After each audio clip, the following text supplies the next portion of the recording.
नमस्कार मित्रांनो, माझं नाव चेतन रावल आणि आज मी विजन ट्रान्सफॉर्मर या विषयावर प्रेझेंटेशन देणार आहे.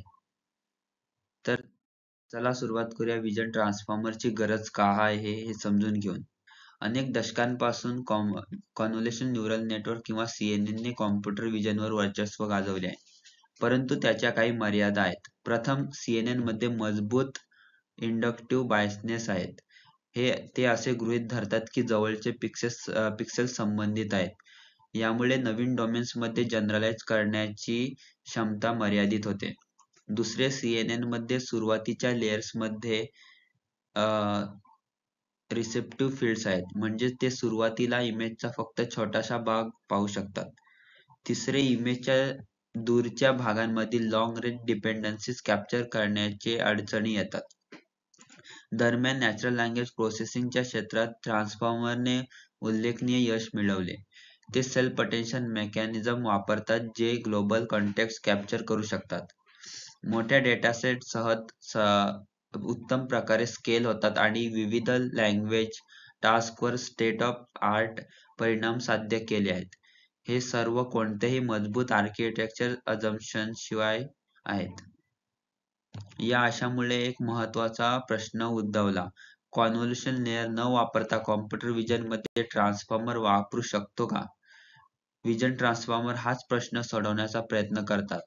उद्देश म्हणजे ट्रान्सफॉर्मरची शक्ती विजन डोमेनमध्ये आणणे आणि CNNच्या मर्यादा दूर करणे हेच विजन ट्रान्सफॉर्मरचं काम आहे. आता समजून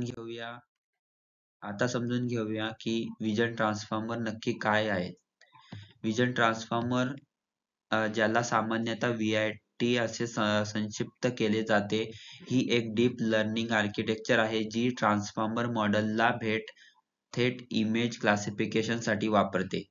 मुख्य इनोव्हेशन म्हणजे इमेजला पॅचेसच्या सिक्वेन्स प्रमाणे ट्रीट करणे, जसे ट्रान्सफॉर्मर मध्ये टेक्स्टला वर्डच्या सिक्वेन्स प्रमाणे ट्रीट केले जाते. या आर्किटेक्चर मध्ये 5 मुख्य कंपोनेंट्स आहेत. प्रथम, पॅच एम्बेडिंग, जिथे आपण इनपुट इमेजला पिक्सेल साइज पॅचेस मध्ये विभागतो, सामान्यतः 60x60 पिक्सेल. दुसरे, लिनियर प्रोजेक्शन, जिथे आपण या पॅचेसला फ्लॅटन करतो आणि एम्बेडिंग स्पेस मध्ये प्रोजेक्ट करतो.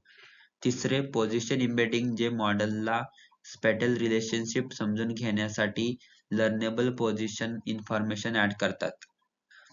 चौथे, ट्रान्सफॉर्मर इन्कोडर, जे सेल्फ अटेन्शन मेकॅनिझम सह स्टँडर्ड ट्रान्सफॉर्मर लेयर वापरते.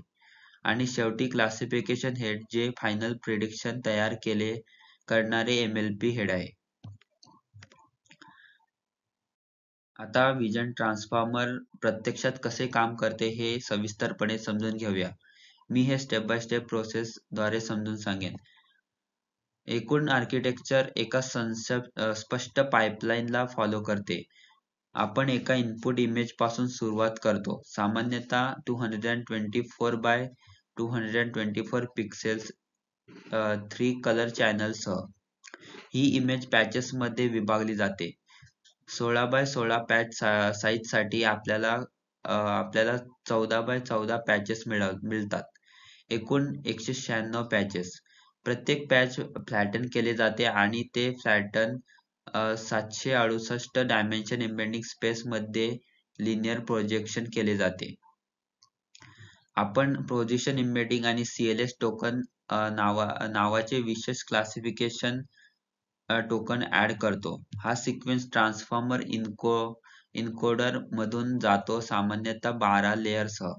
शेवटी आपण CLS टोकन चे आउटपुट एक्सट्रॅक्ट करतो आणि MLP हेड मधून पास करून आपले क्लास प्रेडिक्शन मिळवतो. सेल्फ अटेन्शन मेकॅनिझम समजून घेणे अत्यंत महत्त्वाचे आहे. प्रत्येक पॅच एकाच वेळी सर्व इतर पॅचकडे अटेंड करते. पहिल्या लेयर पासूनच ग्लोबल रिलेशनशिप कॅप्चर करते, CNN प्रमाणे नाही, जे हळूहळू रिसेप्टिव्ह फील्ड्स तयार करतात. अटेन्शन वेट दाखवतात की प्रत्येक पॅच समजून घेण्यासाठी कोणते पॅचेस महत्त्वाचे आहेत. खालच्या लेयर मध्ये आपल्याला लोकल अटेन्शन पॅटर्न दिसतात, मधल्या लेयर विविध पॅटर्न दाखवतात आणि उच्च लेयर ग्लोबल सेमॅन्टिक अटेन्शन वर लक्ष केंद्रित करतात. आता चला आपण चर्चा करूया की विजन ट्रान्सफॉर्मर बद्दल काय विश्वास ठेवू नयेत आणि कधी त्यांचा वापर करू नयेत. समज क्रमांक 1. VIT नेहमी CNN पेक्षा चांगले प्रदर्शन करते. वास्तविकता अशी आहे की VIT ला 300 मिलियन इमेजेस असलेल्या डेटासेटवर लार्ज स्केल प्री ट्रेनिंग आवश्यकता असते. लहान डेटासेटसह CNN त्यांच्या इंडक्टिव्ह बायसमुळे खरे तर चांगले प्रदर्शन करतात. समज क्रमांक 2. VIT ला डेटा ऑगमेंटेशनची गरज नाही. वास्तविकता अगदी उलटी आहे. VIT ला ऑगमेंटेशन टेक्निक आणि ड्रॉपआउट आणि स्टोकॅस्टिक डेप्थ सारख्या रेग्युलरायझेशन मेथड पासून खूप फायदा होतो. समज क्रमांक 3. Position embedding 2D structure encode करतात. वास्तविकता अशी आहे की पोझिशन एम्बेडिंग 1D वेक्टर म्हणून शिकले जातात. 2D स्पेटल स्ट्रक्चर मॉडेलने स्वतः ट्रेनिंगद्वारे शिकले पाहिजे. समज क्रमांक 4. कॉन्व्होल्युशन लेयर कालबाह्य झाले आहेत. वास्तविकता अशी आहे की VIT ला कॉन्व्होल्युशनल स्टीम सह एकत्रित करणारे हायब्रिड मॉडेल अनेकदा चांगले प्रदर्शन करतात, विशेषतः कमी डेटासह. विशिष्ट परिस्थिती आहेत जेथे आपण विजन ट्रान्सफॉर्मर वापरू नयेत. प्रथम, जेव्हा आपल्याकडे मर्यादित ट्रेनिंग डेटा असेल, VIT ला सर्वोत्तम प्रदर्शनासाठी 1000 मिलियन किंवा अधिक इमेज असलेल्या डेटासेटची आवश्यकता असते. दुसरे, लहान कॉम्प्युटेशनल बजेटसह VIT ट्रेनिंग महाग आणि वेळ घेणारे असते. शक्तिशाली GPU किंवा TPU ची आवश्यकता असते.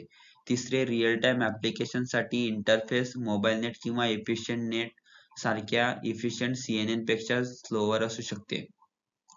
चौथे, एज डिव्हाइससाठी जिथे मोठा मॉडेल साइज मोबाईल फोन किंवा एम्बेडेड सिस्टम साठी अयोग्य बनवतो. अतिरिक्त आव्हानांमध्ये ट्रेनिंग दरम्यान उच्च memory requirement, sophisticated regularization techniques ची गरज, CNN च्या तुलनेत अधिक ट्रेनिंग टाइम, लक्ष्य डेटासेट लहान असताना कमी प्रभावी ट्रान्सफर लर्निंग आणि चांगले परिणाम मिळवण्यासाठी काळजीपूर्वक हायपर पॅरामीटर ट्यूनिंगची आवश्यकता यांचा समावेश आहे.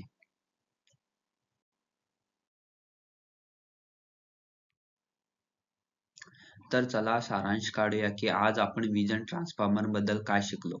प्रथम, विजन ट्रान्सफॉर्मर प्युअर ट्रान्सफॉर्मर आर्किटेक्चरला थेट इमेजवर लागू करतात, कोणतेही कॉन्व्होल्युशनल लेयर न वापरता. कॉम्प्युटर विजन मध्ये हे एक धाडसी आणि क्रांतिकारी पाऊल होते. दुसरे मुख्य इनोव्हेशन म्हणजे इमेजला पॅचेस मध्ये विभागणे आणि त्यांना सिक्वेन्स प्रमाणे ट्रीट करणे. नॅचरल लँग्वेज प्रोसेसिंग मध्ये वर्डला ज्या प्रकारे ट्रीट केले जाते त्याप्रमाणे. तिसरे, सेल्फ अटेन्शन मेकॅनिझम पहिल्या लेयर पासून ग्लोबल कॉन्टेक्स्ट समजून घेण्यास सक्षम करते. CNN प्रमाणे नाही, जे हळूहळू रिसेप्टिव्ह फील्ड तयार करतात. चौथे आणि अत्यंत महत्त्वाचे आहे, VIT ला सर्वोत्तम परिणामसाठी लार्ज स्केल प्री ट्रेनिंग आवश्यक आहे.